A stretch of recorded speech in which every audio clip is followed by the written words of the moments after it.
with James Woods and Peggy on the phone in Barrington, Illinois. Hello. Hi. Hi.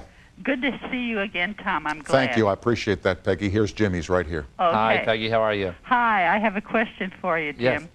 I heard you on The Tonight Show about 2 years ago, Yes. and you were saying you were leaving next morning for Ireland to search for your ancestors. Yes. And I wondered, where in Ireland did you come from? Connemara is what I understand, but I wasn't able to go on that trip at the last minute. I had to work, but I still want to make the trip. But I understand from Connemara.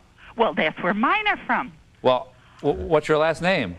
Foley was my maiden name. Ah, well, Foley and Woods are, you know, different letters, Peggy. I understand that. Maybe you and Tom should wear the same outfits or something. Don't start up on me Okay, now. I won't tease you anymore. Yes. No, I know. I'm just teasing you. But where in Connemara exactly? Galway. Galway. Yes. Do you have any barbecue pictures from Connemara? Better than barbecue. Much better. Real authentic pictures. You know, I lived in Illinois when I was a kid. I lived in Southern Illinois. Did you? We actually live like. I have zero interest in that. Yeah, he's been waiting for this. Come on. Peggy, it's a setup. He's been waiting. See, he doesn't have the heart to do it. See, he's a big softy. You got to go and you got to turn the knife a little bit. You know? No. Yes, No. exactly. Yes. Where in Illinois did you live? Near Barrington? A place called Greenup, Illinois. Greenup. I have no idea where Barrington, Illinois is. You know. Peggy, you know where Greenup is? Yes, but it's south of here. I'm north of Chicago. Gotcha. Oh, you're north of Chicago. Oh, you're up in the. Oh, that's at the polar ice caps. We were down in the south. Oh, heavens, no, it isn't. No. No, it's very nice, very green with all the rain we've had. See, I tell you, Midwestern people, The best. I love the Best. heartland of America. The best. Do you not sound like a warm person? I mean, we have the speakers right under you, so I'm looking down. But sorry, I'm looking down at the speaker. You sound so. Doesn't she? Oh, sound very warm? absolutely. And the other thing I love is when you go to the Midwest and they like something you do, they say, you know, Jim, real good. Yeah. Real Really good, Jim. Yeah. That's real Yeah. good. Right. Yeah. We're very warm. and It's kind. true, really, very hospitable. Peggy, Yes. I'm really happy you called. Thanks I for. am too. It was such a pleasure. Okay. And now I got my question answered after all this time. It's great. Thank you very much. Bye. Bye now. Bye. Bye. Isn't that sweet? No, that's nice. I think she's an axe murderer. I can tell. Boy, I'll tell Probably you a serial something. killer. Man, But anyway, man, Peggy, oh, we're man. kidding. We're kidding. You sound adorable. I know you're off the air, but I know why you got in all those fights in bars now, you know. never was in a bar in my life. In preparation for Nixon, I'm told that you spent some time, you and Oliver Stone and Anthony Hopkins, in the presence of Robert McNamara. Yes, we did. And here is the architect, or one of the architects of the war in Vietnam, and one of its major iconoclasts, born on the 4th of July. Right. What happened in that meeting? You know, it's that whole trip to Washington was strange because we went everywhere from the Situation Room to the White House, where even Clinton's secretary has never been, to meeting with Ron Ziegler and Daniel Shore and Elliot Richardson, who of course survived the Saturday Night Massacre, when the second gravest constitutional crisis in the history of the American Republic. Meeting with McNamara was a very unsettling experience because I, of course, as a young man, really felt the Vietnam War was a great tragedy, and this country still do. And here was a man who, as you say, was the architect of it. And I felt that in the twilight of his life, he was atoning, that it was a personal issue beyond wanting to sell a book. No, he was here last week, and else. I had the same feeling with this man. I mean, you look at this man now, and he's aging. And he's saying, my God, I have to live with these demons. I think the demons are coming home to knock. And it was, Oliver was very sensitive to it because, you know, Oliver was, you know, actually volunteered, believe it or not. And served in Vietnam. And served in Vietnam. I think a number of swings there, if I recall correctly. Yes, twice, I think.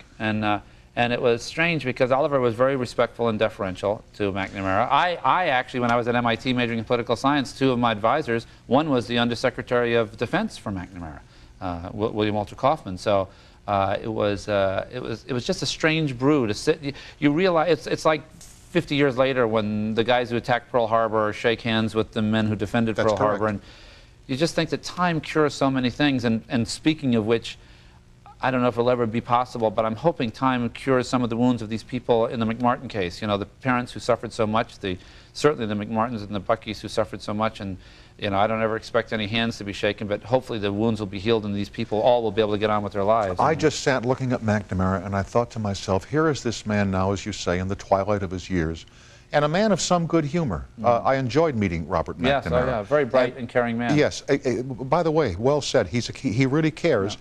And I think people who criticize him for waiting so long miss the point here. I think that a lot of time has to pass and a lot has to be considered before you can come forward and say, you know, we made some terrible mistakes back then, but here's why, and let's hope that because of what I've learned in my own journey through these last 30 years, we don't make these mistakes again. You know, it happens with anything. You know, obviously, without going into the details of the script of Nixon, there, you know, it's impossible to avoid Watergate as part of the issue. Of course it is. Of course it is. And I've heard some of the real tapes. Even, well, you know, when you read the transcripts of the tapes and so on, and here are the few that have been released. It's amazing because you hear these people these men dealing with issues that other people did as a matter of course. You know, who do you think put the taping system in the White House? Nixon didn't do it. No, fellow we know. Yeah, John Kennedy, right? Alex Butterfield was the man who. Right. Alex is on our set every day. He's one of our advisors. John Dean's on the set a lot, and so on. But it's amazing because you watch these people and you realize, you know, you have to walk a mile in somebody else's shoes before you're so easy to criticize them. You know, they were in the most powerful room in the world every day of their lives, in the Oval Office, trying to make decisions, dealing with the Vietnam War, with the bombing of Cambodia, with leaks to the government, with the enemies from within and without. However, tremendous unrest in American cities and American unrest, streets. and trying to do the right thing. You know, I mean, when those children were killed at Kent State, you know, I mean, I've heard and talked to the people who are there, and you know, you thought of this government as unfeeling. You know, and the people in it, you know, as horrible, and you know, there aren't a lot of Nixon lovers, you know, etc., necessarily in the United States now when they look back. But boy, I think that there were more sensitivity and feelings, perhaps, than we'd like to think. People are human, you know? Of course they are, and people in government make mistakes. And everywhere else. And you know, and I remember interviewing the man that you portray in this picture, H.R. Haldeman, on the old NBC late night show, and you come to realize, like you say, walk a mile in this man's shoes. Right. And when Richard Nixon says to H.R. Haldeman, Bob, I need you to get this done. If you work for the President of the United States, you get it done or you quit. Right. One of the two. I mean, I've always said, and I hope to meet his widow, Jo Haldeman, at some point if she ever wishes to. And you know, one of the things I said to Oliver, I said, I want to play this part because I want to play a man who I believe in his heart was a very decent man and who was loyal to a fault. In fact, I think his problem was that he...